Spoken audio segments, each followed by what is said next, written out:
Sarah, hey, Charles with Ride. Yep. Hey, I'm having trouble with that website on those appraisals. So as soon as it's up and running again, I'll get them to you. Okay, sounds good. It wasn't cooperating a little while ago, so they must be working on it or something. So No problem. No problem. Thank you.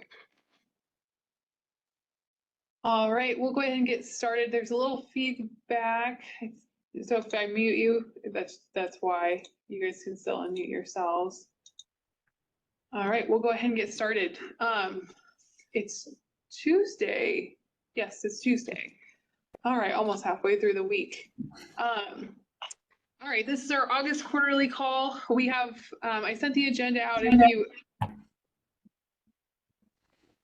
I think we're good. If you guys haven't seen it, we're just gonna run through it like we normally do in hopes that we have time at the end for some Q&A. To kick it off, we'll start with the state management review. I'm still getting some feedback somewhere.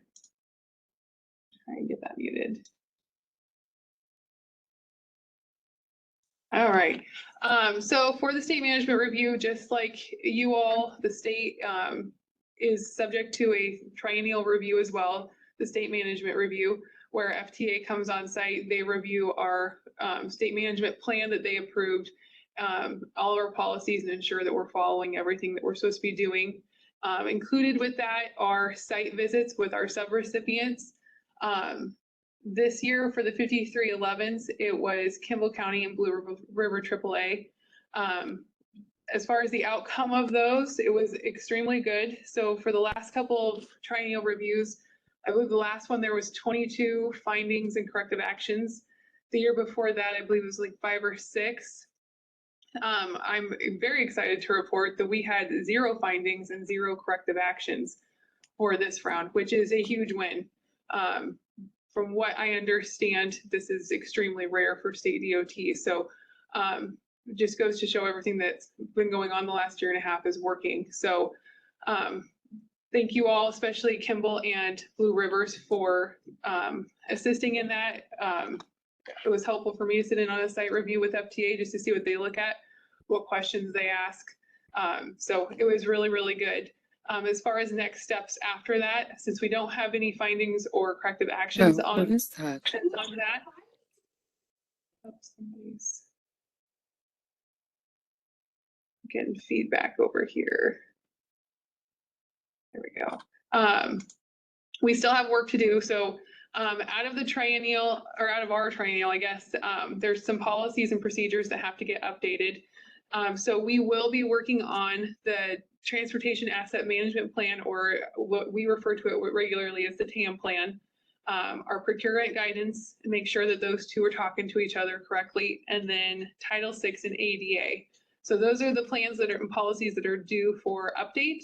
So we'll be working on that this fall as they're due at the end of this fiscal 26 fiscal year to FTA for review and approval. So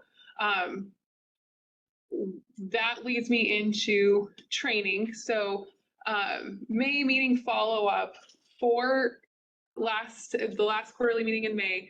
There was a few questions on if you guys found training that was available to you locally that still met the requirements that were necessary by UNK. Can you guys take those? The answer to that is yes, you can. If the safety center provides it and your schedule allows for it, we're obviously paying for that. So we would prefer you start there first. If it's just out of the schedule or it's literally across the street and it just makes more sense, just send me, June, or George a note, and we'll get you approved for that. I just want to make sure that we have funding in the budget before you spend too much, but that is allowable. We'll just need to have your certificate of completion submitted once you're done with that training. Let's see here. The UNK training schedule should be, I believe, Caitlin, you and I talked, it's going to be out in October sometime. So as soon as we get that, she'll send that out for everyone to take a look at.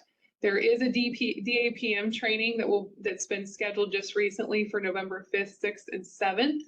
We're still trying to find a time to do our reasonable suspicion. I did check the portal. There is quite a few new staff, so we will do another reasonable suspicion. I'm hoping to do it in November as well, but as soon as I talk to RLS, we'll get that scheduling, let everyone know. Regional meeting in Kansas City this September.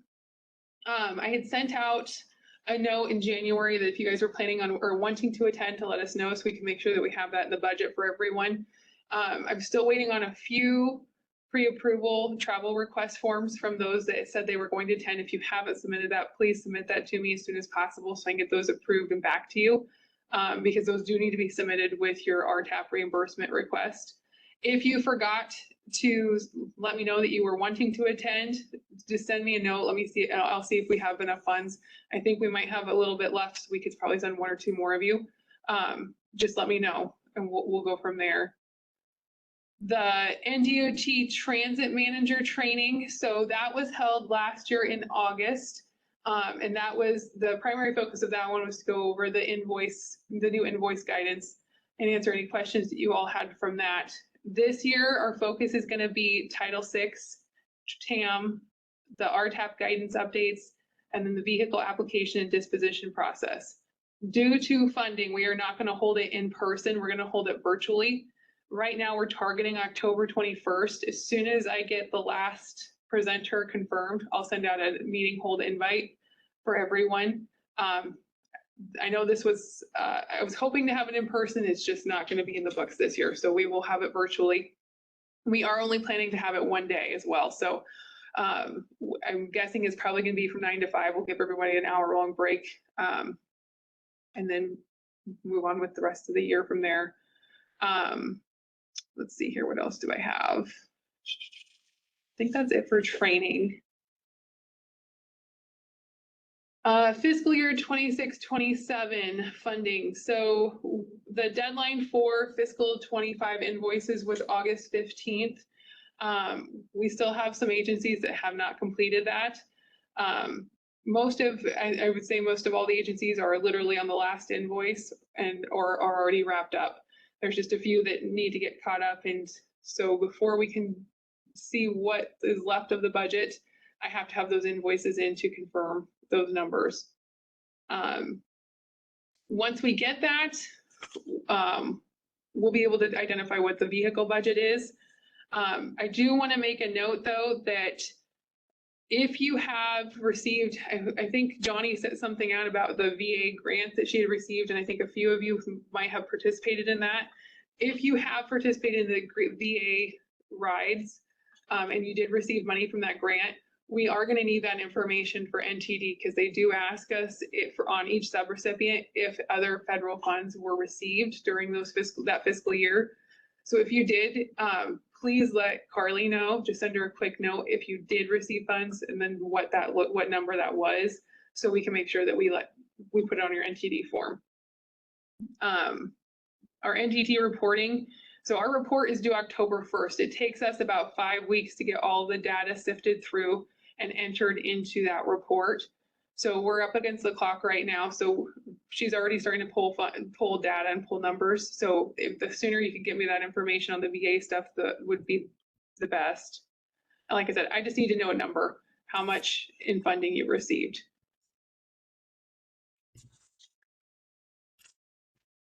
Let's see here. Vehicles and equipment. So like I said, until we get those invoices in, I don't know what our budget's going to be for vehicles for fiscal 26. Just in preparation of those getting completed, we're going to ask that if you can submit your applications by September 30th, that'd be ideal for vehicles. That's both non-ADA and ADA.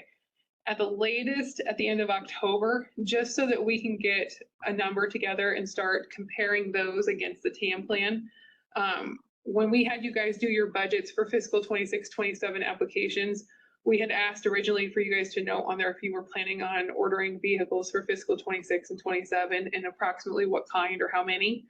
I believe for fiscal 26, there was over 120 that were going to be requested. I can tell you we are not going to have the funds to support 120 orders again. So this comes down to looking at which vehicles have surpassed their useful life and really looking at the TAM plan. The TAM plan was approved by FTA. That's the plan that we're going to follow as far as prioritization goes. I know I have, I believe it's 12 or 14 vehicles that have met their useful life, both in years and mileage. I mean, they're over 350,000. So I'm hoping to see those applications in the portal. But if you're not sure, reach out to me or to Cohen. We can take a look and see what vehicles you're requesting and where they stand as far as that prioritization goes. We won't approve any applications probably until November, because it all just depends on when those invoices get in, so we can see how much funding is left over. If we are not able to fulfill your order, or even if we are, we will notify you. So if we need to push, let's say you applied for 3 vehicles, we only have the funds to support 1, we'll talk to you before we send anything else back, like the applications back, just to walk you through what the next steps are going to be. But again, September 30th would be ideal. At the end of October at the latest if possible. You can still submit applications at any time. This is just to help us get an understanding of which ones are coming in, and so that we can, I want to get an order in before the end of the year, because I believe it's in March is when those contracts renew, and when that renewal, price usually goes up. So I want to get as many ordered as I possibly can before the end of the year. So just keep that in mind. So if you submit something and we're asking a lot of questions, that's why. Again, in the portal, if you haven't gone in there already, it looks a little different, and that's because there's some for non-ADA and ADA. If you can submit them, please separately. So submit the ADAs separately from the non-ADAs. This is just going to help us when it comes to organizing the list of those applications we get. Upcoming condition assessments.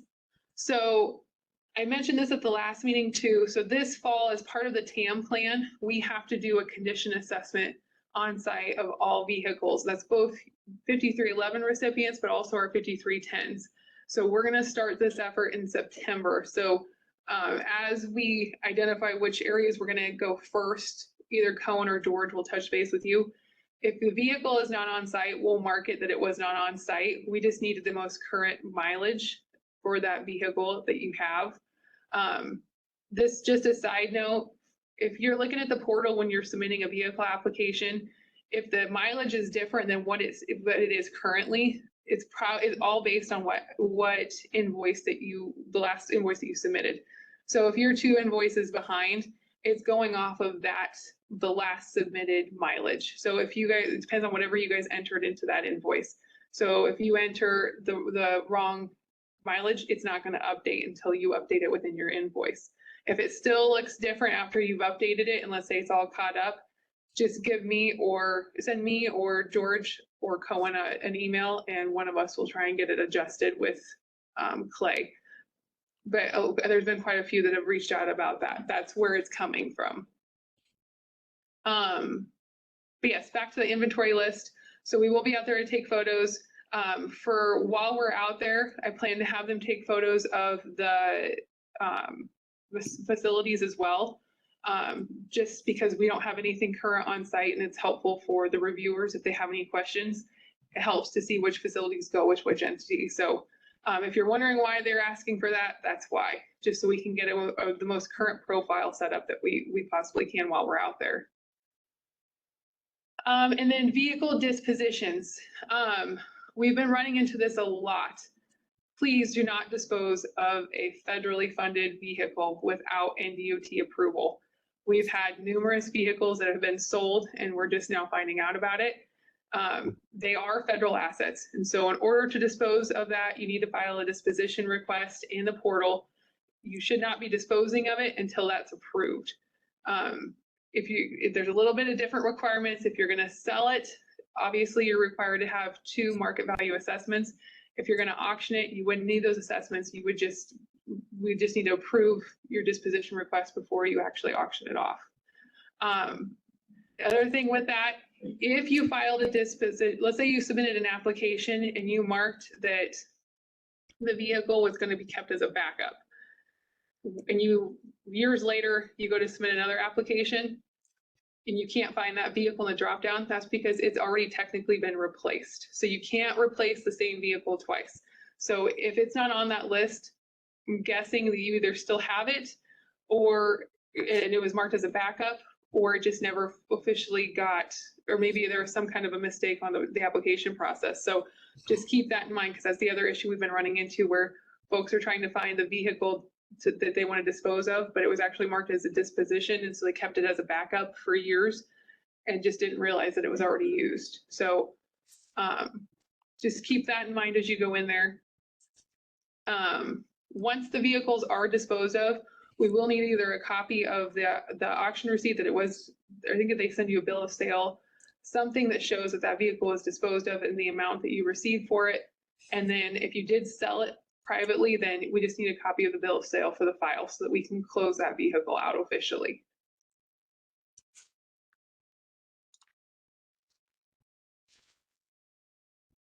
Those are the 5 big topics I wanted to cover today.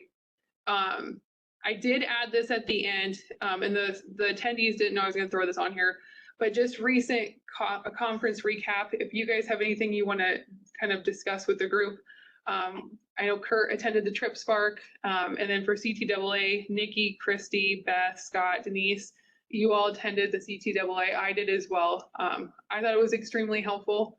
But would anyone like to share anything that they learned from those conferences before we open it up for Q&A?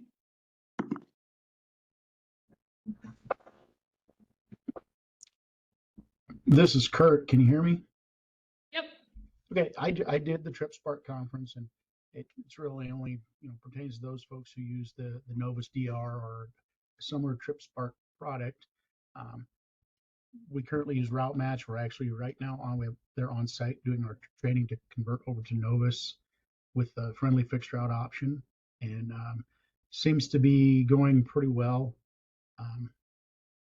I guess for those who are still on Route Match, if anybody still is, they basically said they haven't said they're going to sunset it. They just said they're not going to update it. They're just going to maintain it, which tells me they're going to sunset it, especially given the fact that they put us into the Novus platform for the same cost as Route Match, when I think in the original RFP it was significantly more. So if you are on Route Match, I would recommend probably starting to look at a different software.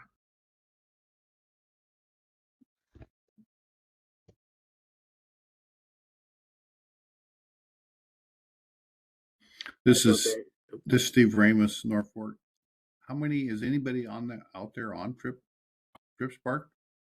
Or sounds like Route Match has been purchased by Trip Spark or something? Yes, Route Match was purchased from Uber by Trip Spark, and they've done some updates to it, but the coding is so antiquated that to me it doesn't make much business sense for them to try and maintain both platforms when they do essentially the same thing. So I would say congratulations. Yeah, that's right. If you're on Route Match, I would move away from it if you have that option. Steve, you asked, we Ride Transit's still on Route Match at our location. So okay. I just want to say that I attended the conference too. I thought it was really great. We saw a lot of vehicles, a lot of great sessions going on. I really enjoyed it. CTA one. And I took one of the intensive classes. I realized they're, not cheap to take, but it would be nice if there was any way. I know one year we were able to take one of the classes kind of as a group through NDOT. I don't know if that's ever an option in the future, but they have a lot of information in them. You're talking about the CTAA courses? Yep. Okay.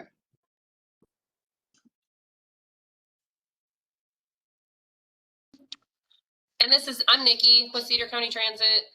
And I went out to CTAA, and they had a lot of good session options that you could pick.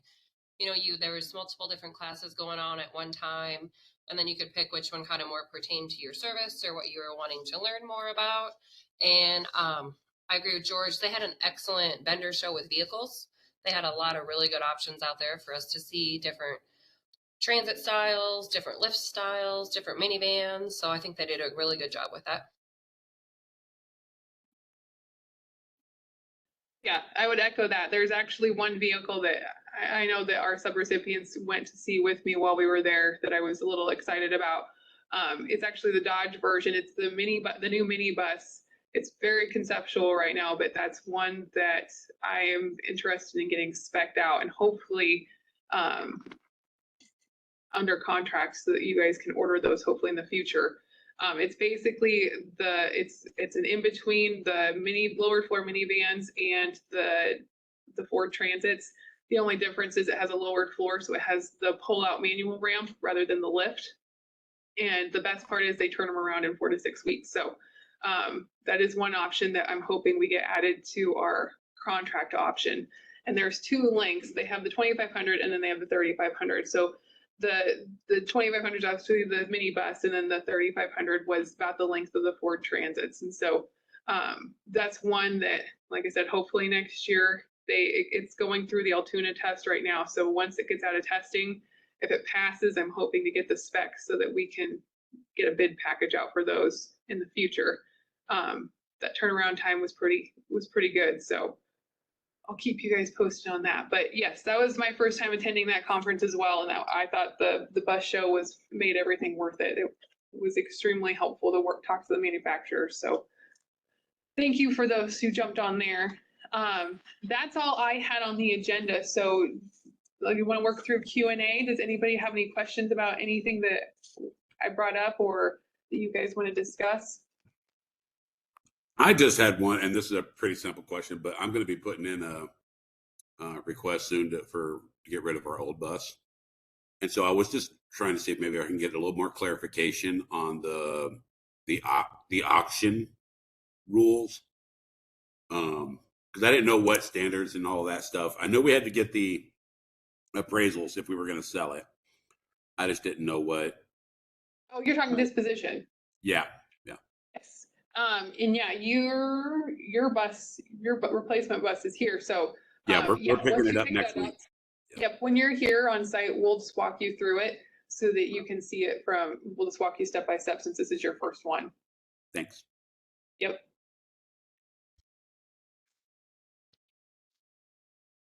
Nikki with Cedar County Transit again. I do have another disposition question. So I know we follow TAM plans and this and that. Is there different plans or assessments for different vehicles? I don't know. Like, I know we talk a lot about miles and useful life, but like the useful life of a bus is different than the useful life of a minivan. You know what they're supposed to get. Is that all typed out in the plan somewhere that I need to review? It is in the TAM plan. So the TAM plan adopts the useful life benchmark the FTA had put out, I believe when the plan was developed and approved.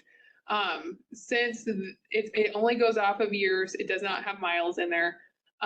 It will get updated. It is beyond so everyone always said 4 years, 100,000 miles since I've gotten here. The TAM plan is more than that as far as years go.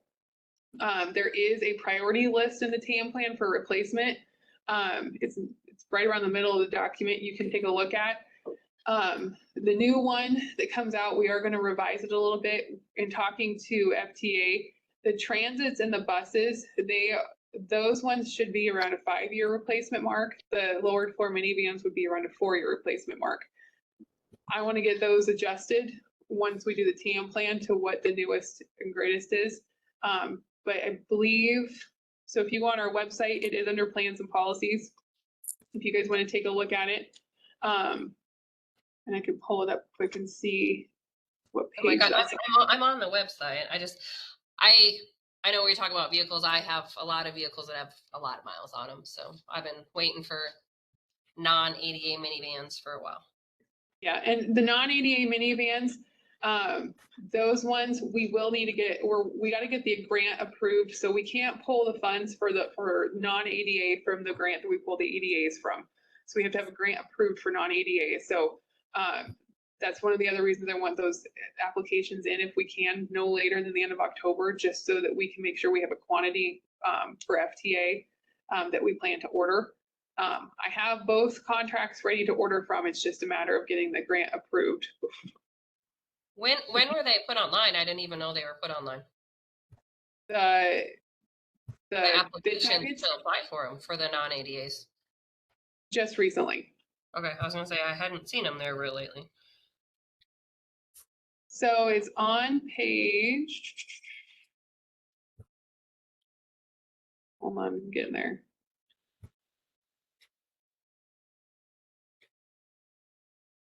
It's near the end, I know. Almost there. Okay, so the top term light prioritized is table 20. It's on page 39 is where it starts. You guys can take a look at that. And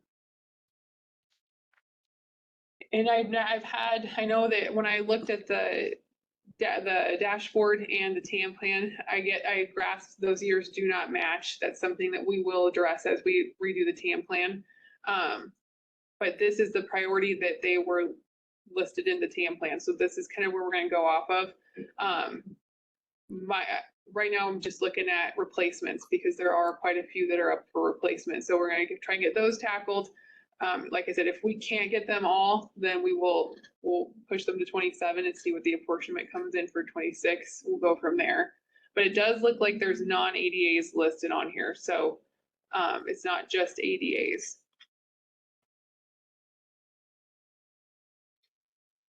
But we will discuss this a little bit at the training in October,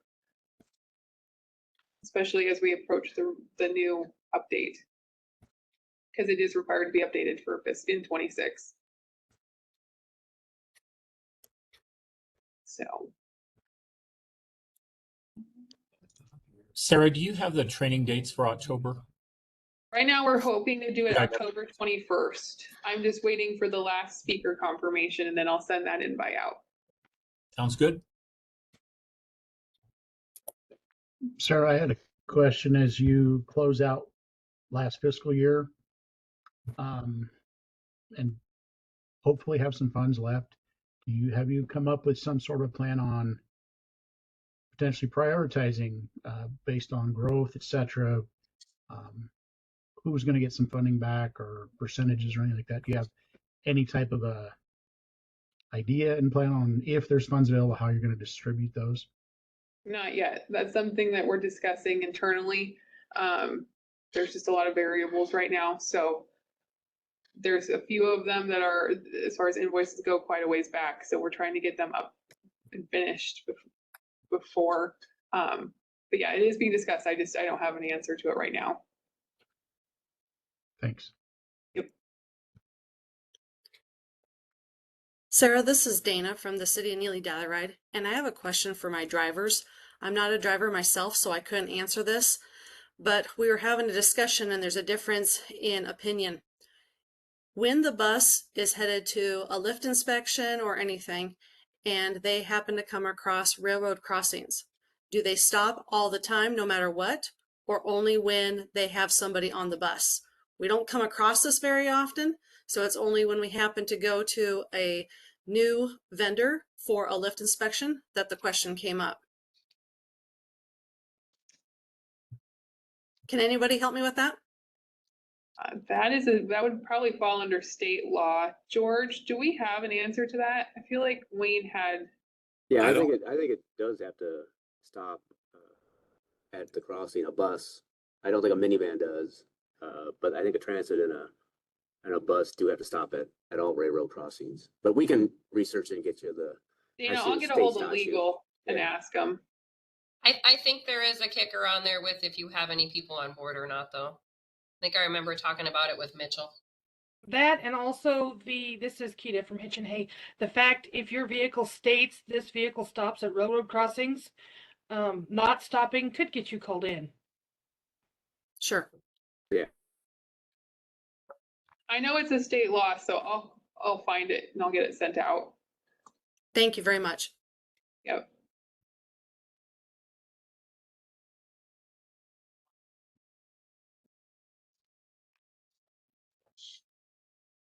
All right.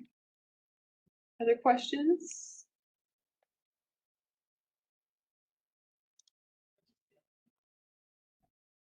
Well, I'm going to just jump in and just make sure if anybody has sent me any emails on looking for something back on CARES reimbursement for the software, please just reach out to me via email again if I've missed something.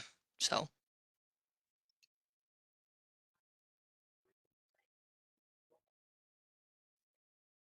I will just add, going back to that railroad question, excuse me, this is Caitlin with the Safety Center. I know it has to do with something, I know the language, I think anyway, in there is when the vehicle is for hire versus not for hire. So it might, and Sarah, you might just check, like you said, with your legal team on how you want to handle that, but maybe it'll depend, it depends on if you're vehicle revenue hours versus non-vehicle revenue hours. I'll get the response from legal and confirm it. I mean, obviously everybody wants a legal answer, and I think that's good. But when we were working on our policy book, one of the things that I said, and this is from being a hazmat driver for 30 years, there's no reason to sit and have the drivers guessing, well, do I stop now or do I not stop now? Like, period. Stop and just end the question, and then you don't have to worry about it. Even if it's not the law, I think, you know, if we write it into our policies that way, then it removes any question. Yep. Any other questions? Good discussion.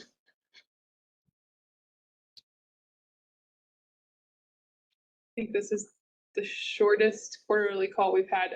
Since she's on the phone, I know last quarter we had mentioned that Title VI, ADA, those are going to be coming in-house. We did transition those officially in-house. So Kimberly Baker she oversees our civil rights office. So she will now be assisting us on that end through this office. So as we go through the trainings, if you're trying to figure out, well, who's the new person, we'll go through all that with you. For right now, if you have any Title VI or ADA questions, start with me and then we'll go from there.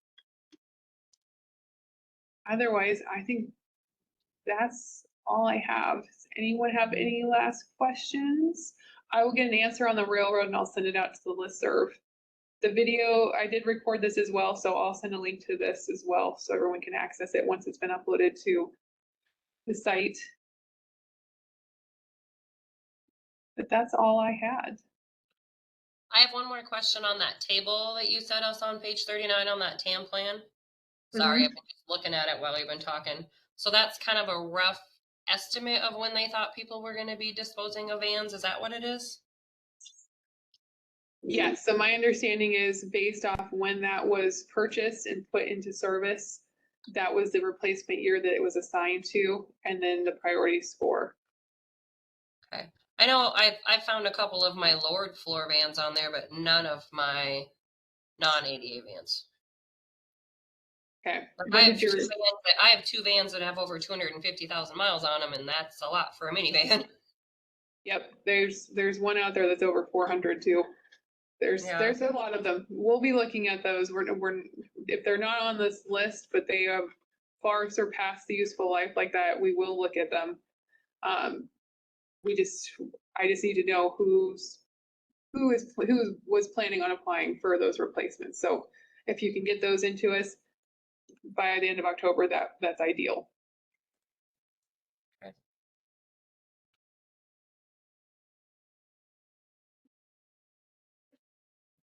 All righty. Okay. Well, thank you all for jumping on.